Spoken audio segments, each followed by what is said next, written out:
Discuss about excretion. Excretion क्या है?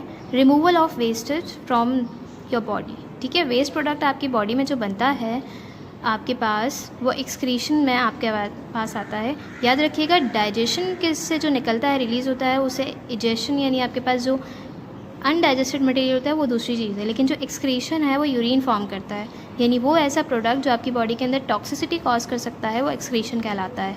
Excretion के अंदर जो ऑर्गन इन्वॉल्व होता है वो आपके पास होती हैं 2 किडनीज़। ठीक है, किडनी का जो स्ट्रक्चर है वो इसमें डिस्कस करेंगे हम। वाटर और सॉल्ट्स को भी बैलेंस करता है एक्सक्रीशन, और वेस्ट प्रोडक्ट भी रिलीज़ करवाता है। ठीक है, जैसे कि लंग्स आपके पास कार्बन डाइऑक्साइड रिलीज़ करवाते हैं और किडनी आपके पास यूरिया रिलीज़ करवाता है। उसके बाद आपके पास है किडनी के पार्ट्स। तो मेजरली किडनी के पार्ट्स 2 होते हैं, एक आउटर पार्ट होता है डैट इज़ कॉर्टेक्स, और जो इनर पार्ट होता है डैट इज़ मेड्यूला। अंदर आपके पास नेफ्रॉन होता है जो कि मिलियन ट्रिलियंस होते हैं। आपके पास जो नेफ्रॉन का स्ट्रक्चर है वो बेसिकली आपको समझाया जाएगा यहाँ पर, ताकि आपको पता चल सके कि किडनी के अंदर जो फिल्ट्रेशन का अमल है वो कैसे हो रहा है।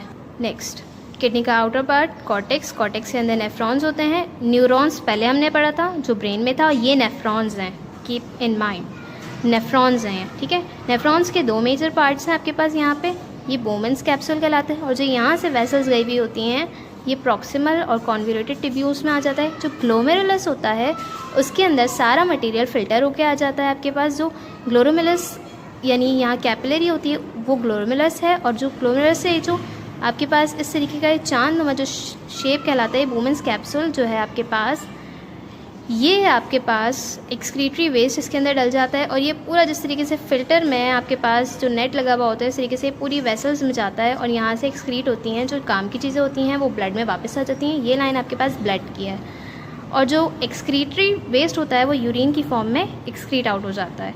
यहाँ से रीएब्जॉर्प्शन होती है, useful substances are reabsorbed into the blood. Okay, और जो आपके पास एक्स्ट्रा जो हार्मफुल ऑब्जेक्ट्स होते हैं जैसे कि यूरिया, नाइट्रोजीनियस कंपाउंड्स, वो आपके पास रिलीज़ हो जाता है in the form of liquid. फिर आपके पास जो यूरिन फॉर्म होता है उसके अंदर जितने अमाउंट में वाटर रिक्वायर्ड होता है वो आ जाता है, और अगर एक्स्ट्रा वाटर आ जाता है तो वो आपके पास ADH कुछ हार्मोन्स होते हैं उनसे रिलीज़ होके एब्जॉर्ब हो जाता है। देन उसके बाद यूरिन आता है यूरीटर में, फिर ब्लैडर में स्टोर होता है। ब्लैडर आपके पास यूरिनरी ब्लैडर जिसमें काफ़ी हद तक के यूरिन स्टोर रहता है, और उसके बाद एक पर्टिकुलर टाइम पे मैच्योरेशन लेवल यानी जो स्टिमुलस आता है उससे यूरेथ्रा के थ्रू यूरिन जो है वो एक्सक्रीट आउट हो जाता है आपके पास। ओके, अब हम डिस्कस करते हैं इसके डिजीज़ के कौन कौन सी डिजीज़ होती हैं। जैसे किडनी फेलियर में आपके पास मैं बता दूं कि किडनी फेलियर यानी किडनी फेल कर देती है फिल्ट्रेशन का काम, क्योंकि नेफ्रॉन्स में मसला आ जाता है।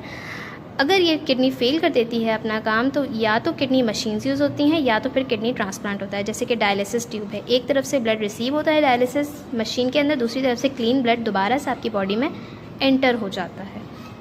डायलिसिस से आपके पास किडनी का प्रॉपर तो फंक्शन परफॉर्म नहीं हो पाता, लेकिन काफ़ी हद तक के आपकी जो लाइफ स्पैन है वो बढ़ जाता है। ठीक है, तो कैथेटर से भी यूज़ किया जा सकता है, और डायलिसिस मशीन होती है जिसके अंदर ट्यूब्स लगी होती हैं, मेम्ब्रेन यूज़ होता है, डायलिसिस फ्लूइड होता है जिससे आपकी तमाम बॉडी के फ्लूइड जो हैं वो फिल्ट्रेट होता रहता है।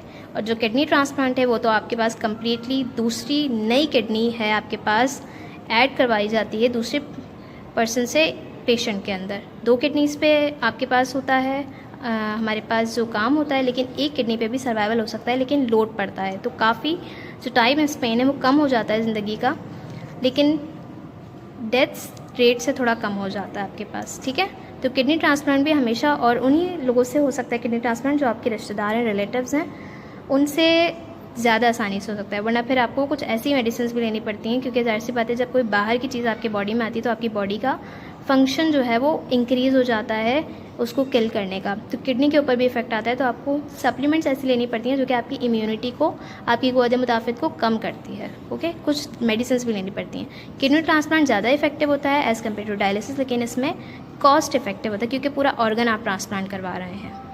चैप्टर की समरी है, इसे डिटेल में पढ़ लीजिएगा, देख लीजिएगा, आपको डिटेल वाइज समझा दिया गया है चैप्टर। कोई भी सवाल हो आप पूछ सकते हैं। अल्लाह हाफ़िज़। वी विल मीट अगेन इंशाल्लाह in next lecture in new chapter. Okay, अल्लाह हाफ़िज़।